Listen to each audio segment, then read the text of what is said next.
In Ekiti this year, voters were paid between 10 and 15,000 naira to show party agents their marked ballots, not allegations from a rival camp, but reported by observers, confirmed by commentators, watched by security agents who made no arrest.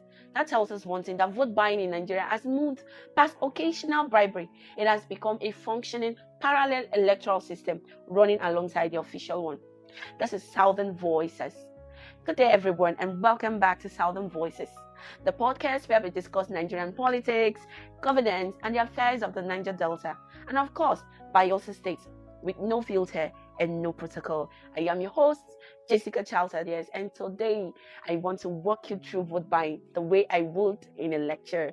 What it actually is, how it works mechanically, why it persists, and what it costs Bayelsa specifically as we move towards 2027. Now, what exactly is vote buying? Vote buying is the direct exchange of cash, food, or transport money for a voter's support. The exchange is monitored closely enough that the buyer can confirm the voter delivered. That monitoring is the key detail. Under Nigeria's current system, it usually happens right at the polling unit. Party agents positioning themselves near the voting cubicle, and voters are paid only after showing their marked ballots before folding it. That's precisely what was documented in Ekiti State. Voters displaying ballots like receipts.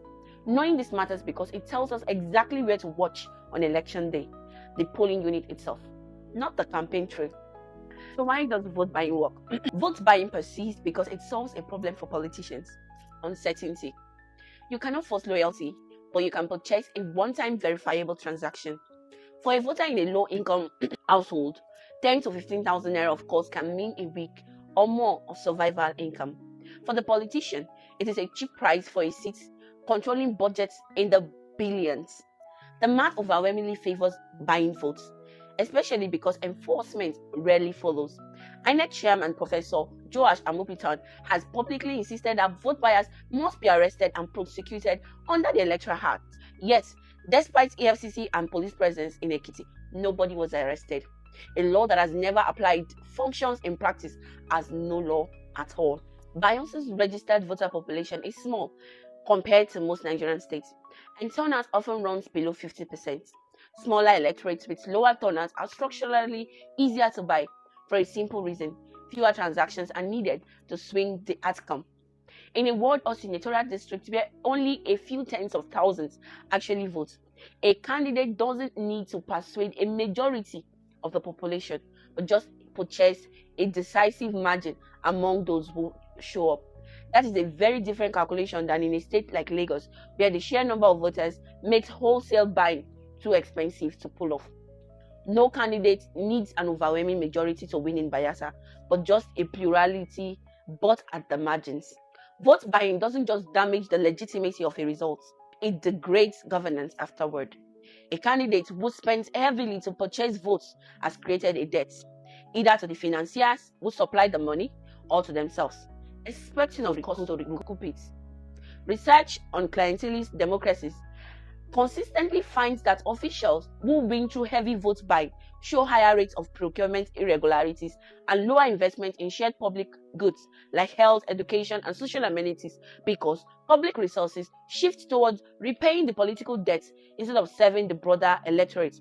If Bayelsa's 2027 cycle is won substantially this way, the resulting government starts with its incentives already pointed at the financiers and networks that got it there, not at the people whose votes were never really the deciding factor. Remember, Dixon mentioned this earlier on. We'll get back to that in another episode. There's a generational cost too, tied to what we have discussed on this show about underemployment among Bayelsa's youth. When young voters watch cycle after cycle that outcomes track payment rather than policy, participation itself becomes transactional instead of civic. That is the deeper danger, not just one compromised election, but an electorate that stops expecting anything else, which removes the pressure that could otherwise force a reform. Let's be clear about what is actually at stake. Voting is not a transaction, it is a civic right, one that exists precisely so that ordinary people like you and I, not just those with money, get to decide who governs them. The moment a vote is sold, the right is converted into a one-time cash payment, and everything it was supposed to protect, like accountability, representation, the ability to remove a non-performing leader, is converted along with it. 15,000 naira, 50,000 naira, 100,000 naira, 200,000 naira today cannot buy back 4 years of a government that owes you nothing, because it never needed your vote to win in the first place. That is the trade every voter is really being asked to make. Refuse it, not because you heard it from the Southern Voices podcast, but because your vote is worth more than what anyone is offering to buy it. That is it for today's episode on the Southern Voices podcast. Stay informed, stay engaged, and stay Southern. Bye.